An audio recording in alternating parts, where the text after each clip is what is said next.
रंगमळी सुरू होती. आज मतदानाचा हक्क तुम्ही बजावलाय, मतदार देखील मतदान करतात. हो, शांततेत सकाळपासून मतदान बीड शहरात चालू आहे. आणि काल राज्याचे मुख्यमंत्री आदरणीय देवेंद्रजी फडणवीस साहेब हे बीडमध्ये होते आणि अनेक विकासाच्या मुद्द्यावर आम्ही त्यांच्याशी चर्चा केली, मागण्या केल्या.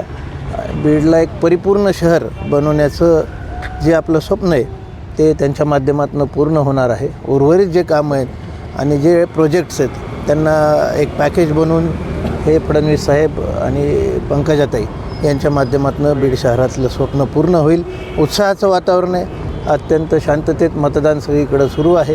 कुठं मशीन्सचं 1-2 जागी बंद पडल्यात वगैरे अशा तक्रारी होत्या, पण ते पण सगळं सुरळीत आहे. या मतदानाच्या आदल्या दिवशी 2 राष्ट्रवादीचं देखील समोर आलेले आहेत. राष्ट्रवादीच्या अजित पवार गटाकडून हा सगळा प्रकार सुरू. हे असे काही गोष्टी कानावर आल्या होत्या, पण तसा जो प्रशासन आहे, आयोग आणि पोलीस प्रशासन, ह्या दोन्हीकडे आम्ही तशा संदर्भातल्या तक्रारी केल्या आणि योग्य ती कारवाई झालेली तिथे. बोगस आधार कार्ड काय नेमकं हा सगळं प्रकार?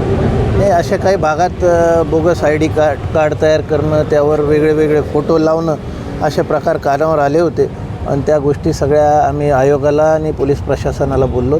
त्यांच्याकडे स्कॅनर्स आहेत आणि अशा प्रकारे जे कोणी बोगस मतदान करत असेल त्यांना नक्कीच तिथं रोकथाम होईल आणि गुन्हे दाखल होतील असं आम्हाला त्यांनी आश्वस्त केलं. म्हणून असे प्रकार घडणार नाहीत याची दक्षता प्रशासन आणि आयोग घेत आहे.